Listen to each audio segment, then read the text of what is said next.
Hablando de memoria histórica, se han cumplido 60 años de una de las peores matanzas sucedidas durante la descolonización de África.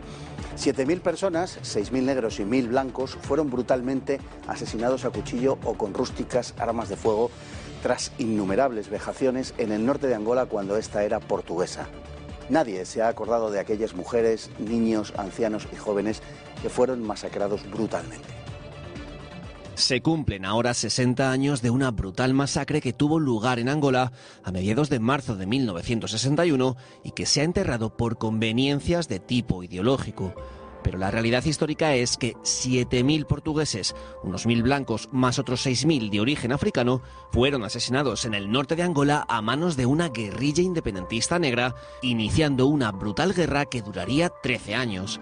El 15 de marzo de 1961 se pudo oír en aquella región un lejano rumor en el que se distinguía el lema «Mata, mata, upa, upa». Los militares independentistas, drogados por sus dirigentes, cayeron sobre todos los que no se habían sumado a sus filas, asesinándolos de forma salvaje sin distinción de edad, sexo o raza con sus machetes y escopetas de fabricación casera. El rastro que dejaron fue terrible. Los bebés fueron aplastados y abiertos en canal, las mujeres violadas masivamente y luego destripadas con sierras mecánicas, sus cabezas clavadas en estacas, los varones desmembrados. Las casas, plantaciones y aldeas quemadas hasta los cimientos. La brutalidad fue tal que el líder de la UPA, Holden Roberto, dudó acerca de reivindicar la acción. Roberto estaba abundantemente apoyado por las fuerzas anticolonialistas, como en el caso del presidente tunecino Bourguiba, que le ofreció ayuda militar contra Lisboa, y el Congo, que se convirtió en refugio para la guerrilla y base de su entrenamiento y abastecimiento, contando con el apoyo de la CIA durante la época de Kennedy, comprometido con la autodeterminación de los países africanos para arrancarlos de la órbita europea y atraerla a los intereses comerciales estadounidenses. Holden Roberto y la UPA eran milicias prooccidentales que se oponían a los comunistas del MPLA, pero desde entonces empezaron a perder su atractivo a buena velocidad y jamás llegarían al poder. Cuando Holden Roberto pudo presentarse a unas elecciones, apenas pasó del 2% de los votos. Murió en 2007, sin ser imputado por sus actos criminales. En el Portugal de hoy se ha obviado la conmemoración del terrible episodio. E incluso más, los socialistas comienzan a plantear los primeros pasos de lo que podría ser una memoria histórica lusa. Mientras, en el pasado febrero, un diputado socialista ha pedido el derribo del admirable monumento a los descubrimientos sito en Lisboa, justificándolo en que hay que limpiar de la memoria elementos que son perjudiciales para la construcción de una democracia plena. La razón de tal petición no es solo lo que el monumento representa, sino el hecho de que haya sido erigido durante la dictadura de Salazar. Están reuniendo todos los elementos de un discurso orwelliano que nos resulta enormemente familiar en España. Don Álvaro Peñas, muy buenas noches. Buenas noches, Fernando. Bueno, truculento asunto, doblemente truculento, por un lado por lo que sucedía hace 60 años, por otro lado porque a nuestros hermanos portugueses les empieza a planear la ominosa sombra de la memoria histórica. Dios quiera que no les alcance. Bueno, empecemos por el principio. La matanza de aquel marzo de 1961, hace ahora 60 años, fue verdaderamente horrorosa. No hemos querido tampoco mostrar imágenes excesivamente brutales, aunque sí lo suficiente para dar una idea de lo que verdaderamente fue aquello, porque se trata de algo, bueno, pues de un episodio auténticamente sangriento, que no se suele contar porque está en la línea de lo políticamente incorrecto, ¿no? Sí, es una matanza espantosa, como se ven las imágenes, como dices, y además es en 48 horas. Esto ocurre, son 7.000 personas en 2 días, con la circunstancia de que el ejército en aquel momento en Angola no había muchas unidades, había creo que 4 unidades de cazadores, un escuadrón de caballería, pocos elementos aéreos, y los que tienen que defenderse de este ataque de salvajes son pues los colonos, forman milicias con armas de caza, pues podemos imaginar la situación, ¿no? De hecho, además el ejército tarda 3 semanas en llegar hasta allí y se encuentran pues lo que acabamos de ver, ¿no? Unas imágenes realmente terribles. El ejército portugués llegó en mayo y a partir de ahí ya empezó a combatir con eficacia a esta guerrilla, ¿no? Y ya es cuando, bueno, ya empieza lo que se llama la guerra de ultramar, luego empezará la revuelta en Guinea en el 63 y en el 64 en Mozambique. Se trataba de fuerzas independentistas que en este caso no eran comunistas, eran fuerzas anticomunistas precisamente. Habían sido, bueno, estaban amparadas por Estados Unidos. En ese momento hay que ponerse en la época de la descolonización, lo que hay es un continuo tira y afloja entre soviéticos y norteamericanos para ver quién hereda en definitiva, el colonialismo europeo ha venido a menos porque Europa ha venido a menos desde la Segunda Guerra Mundial y tratan, como digo, de heredar esos imperios de otra forma, no al viejo estilo colonial, pero de otra manera. Y lo que hacen es alentar todo tipo de movimientos independentistas y dan lugar a muchos episodios como este. Claro, sí, la UPA, la Unión de los Pueblos de Angola, es un movimiento prooccidental y es anticomunista. Está dirigido, bueno, como hemos visto, por Holden Roberto. Luego de ahí saldrá UNITA en el año 66. Bueno, le cambian el nombre, UPA cambia el año siguiente de nombre, es el Frente Nacional para la Liberación de Angola. En el 66 sale UNITA, que primero es maoísta y está apoyado por China, y luego da un cambio radical, se vuelve anticomunista y empieza a ser apoyado por Occidente. Y luego los comunistas, que eran los del Movimiento Popular para la Liberación de Angola, el MPLA, que están apoyados por la Unión Soviética. Luego es curioso porque todos estos grupos, aparte de la ideología, también se basan mucho en las etnias. Esto es muy típico en África, ¿no? Es una constante en estos conflictos. Y hay mucha rivalidad entre ellos. De hecho, lo que salía en el vídeo con Holden Roberto, cuando reconoce la autoría de esta matanza, tardó en hacerlo, pero lo hizo para que otros no se llevaran el mérito. Lo cual también nos indica la clase de personajes de la que estamos hablando, ¿no? El llevarse el mérito por semejante barbaridad, ¿no? Y cuando se van los portugueses, cuando consigue la independencia, en noviembre del 75, empieza una guerra civil bestial. Por un lado, UNITA con el FNLA contra los marxistas del MPLA, que son los que al final acabarán ganando la guerra después de 27 años de conflicto, ¿no? Y efectivamente todo esto está dentro del gran tablero de la Guerra Fría, ¿no? Entonces tenemos por un lado los norteamericanos, desde que llega Kennedy al poder en enero del 61, se aprueba una política de apoyo a la descolonización, apoyo a estos movimientos, y es el Comité Americano de África y la CIA los que financian a la UPA.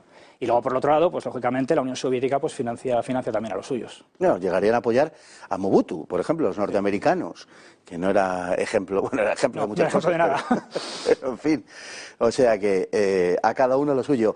Bueno, un país como Portugal, un país pequeño, pero un país decidido también, que además tenía a gala ese mantenimiento todavía de unas colonias que muchos otros habían soltado más de una década atrás, retenía un imperio formidable en África, Mozambique, Angola, Guinea-Bissau, Cabo Verde, ¿no? Es decir, era un país cuyo imperio rebasaba con mucho lo que se esperaría de un país por extensión y por fuerza demográfica y económica tan pequeño como Portugal. Claro, es que Portugal logró mantener lo que tuvo en su día, ¿no? Empezando desde Ceuta no lo mantuvieron, pero empezaron la presencia portuguesa en África con el tema de Ceuta en 1415 y logra mantener eso, y de hecho en la reunión, en la conferencia de Berlín en 1884, va entre las grandes potencias para el reparto, y lo que hace, bueno, pues es establecerse firmemente en esos territorios, es decir, tiene una historia muy, muy grande allí, ¿no? Y claro, la importancia económica de unos territorios tan grandes para un país tan pequeño, con esos recursos en materias primas, en diamantes, en petróleo, en café, en algodón, pues es fundamental, y es una de las razones por las que evidentemente Portugal no quiere la descolonización. Se dice que se planteó dar la independencia a Guinea, y la Guinea portuguesa, pero pensaron que eso podía causar un efecto dominó y entonces pues no lo hicieron. Y bueno, luego al final lo que tuvieron fue la guerra. Una guerra que fue verdaderamente tremenda para Portugal, también para las propias colonias, y que marcó de una forma muy evidente el final del propio régimen salazarista. Sí, es cierto. Bueno, hay un dicho que es que la guerra se gana en África y se pierde en Lisboa. Claro. Hay una cuestión que es cierta. Evidentemente, bueno, la guerra en los años 70, en el año 73, el sitio conflictivo es Guinea. En Guinea la verdad es que lo tienen muy mal los portugueses. Allí se declara la independencia unilateralmente en 1973, pero en el 74 en Angola las guerrillas ya están enfrentadas entre sí. Entonces ya tenemos a UNITA atacando a los comunistas y se llega a un acuerdo con UNITA de no agresión. Entonces realmente, por ejemplo, Angola estaba bastante pacificada. Y en Mozambique la lucha estaba circunscrita en la zona norte del país. Entonces el resto medianamente estaba estable. También tienen en ese momento ya la amistad de Rodesia, de Sudáfrica, de Malawi. Entonces no está tan mal la situación militar. ¿Cuál es el problema? El desgaste. Son 13 años de guerra para un país pequeño, son 3 frentes. Y claro, aunque se intenta crear tropas africanas para poder combatir, además con bastante buen resultado, están los comandos de Guinea o los flechas de Angola, pero no es suficiente. Eso crea un descontento terrible en la población, también en el ejército. Y luego hay otro factor, que el régimen de Salazar, la lucha cultural, el campo cultural lo había dejado completamente entregado a sus enemigos, ¿no? En mayo del 68 llegarán el 69 a Portugal y las universidades portuguesas están, pues son, feudos del Partido Comunista. Todos estos factores, más evidentemente factores externos de otros países que ayudan a que el régimen caiga, pues provocarán el final del régimen de Salazar.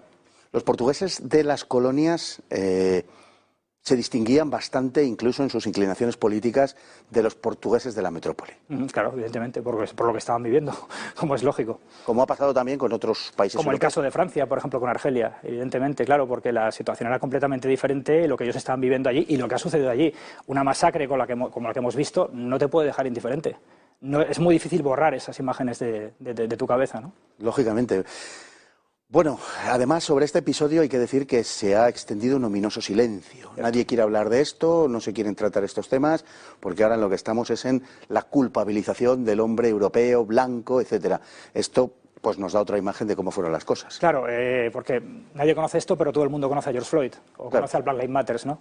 Efectivamente, no hay monumentos, no hay conmemoraciones, no hay absolutamente nada, porque es una historia que no interesa. Antes decías lo de lo políticamente correcto. Claro, es una historia en la que personas inocentes, hombres, mujeres, niños, son asesinados por los que luchan por la libertad, por los que luchan contra el colonialismo, contra el imperialismo. Y ese relato, pues no interesa hablar de ello. Ahora ha sido el 60 aniversario. En los medios portugueses, salvo en Noticias Viriato, que es un medio independiente y de hecho están intentando cerrarlo, que había un artículo detallado contando lo que había sucedido y la situación en Angola y en Mozambique.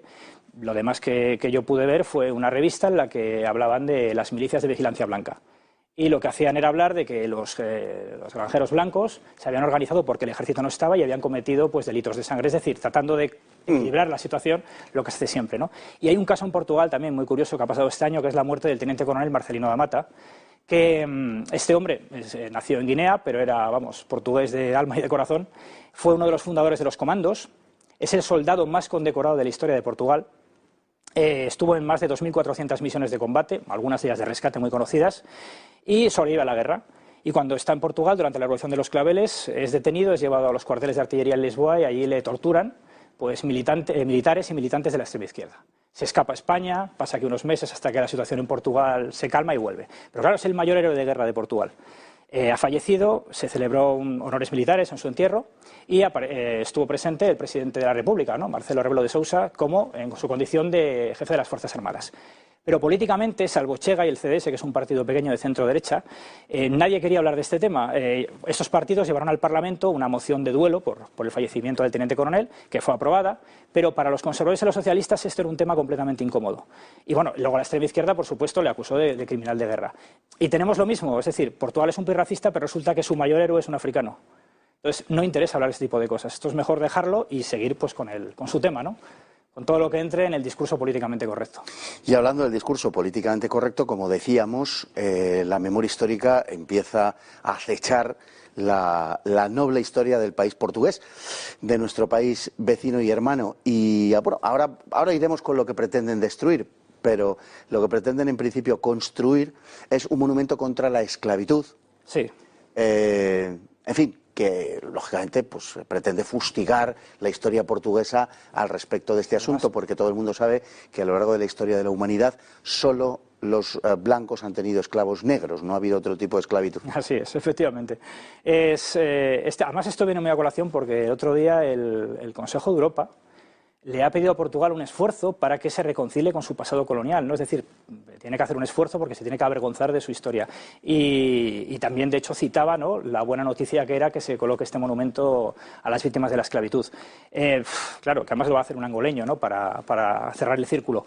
Es lo de siempre, hay víctimas de primera, de segunda o incluso de tercera clase. Por otro lado, se pide también derribar el monumento a los descubrimientos que está en el puerto, en una de las márgenes del Tajo, en el puerto de Lisboa, que es un monumento, además, desde el punto de vista artístico, bastante estimable. Y estos talibanes socialistas pretenden su destrucción. Sí, bueno, además es uno de los monumentos más visitados de Lisboa, ¿no? Sí, es claro. Un sitio espectacular. Es cierto, esto es la idea, la ocurrencia de... Estamos viendo ahora mismo en pantalla. Sí, así es. La ocurrencia de un diputado socialista, Ascenso Simões, que ha dicho que hay que destruirlo, efectivamente, porque esto se hizo en la época de Salazar y esto hay que borrarlo de la memoria, ¿no? Me imagino que siguiendo la propuesta del diputado, pues empezarán también a destruir casas, puentes o carreteras, o todo lo que se hizo en la época salazarista. Pero es un absurdo, pero bueno, lo que revela en realidad es cómo la izquierda, igual que en España, la izquierda portuguesa también tiene un problema con su pasado. Bueno, yo creo que es a nivel general, a nivel europeo. Y lo peor es que nosotros tenemos un problema con ellos. Sí. Nuestra civilización tiene un problema con ellos. ¿Por qué? Eso es. Y claro, cuanto más se profundiza en esta política de defensa de la minoría, defensa de los grupos minoritarios, pues claro, la historia cada vez es más complicada, cada vez es más incómoda, cada vez es más molesta. Y de hecho, o la tachan directamente de fascista, aunque estemos hablando de cosas que han sucedido en el siglo XIII, ¿no? Y ese es realmente el gran problema. Entonces, lo que se está buscando es, desde luego, reescribir la historia. En el vídeo decían, ¿no?, algo orwelliano, y realmente Orwell lo dijo, ¿no?, quien controla el pasado controla el futuro. Y eso es en lo que están. Y nosotros quedaremos la batalla. Don Álvaro, muchísimas gracias por estar esta noche con nosotros. Nos vamos con la frase del día de la noche, que dice que todo es presencia, todos los siglos son este presente. Octavio Paz. No tiene nada que ver conmigo, por cierto. Muy buenas noches.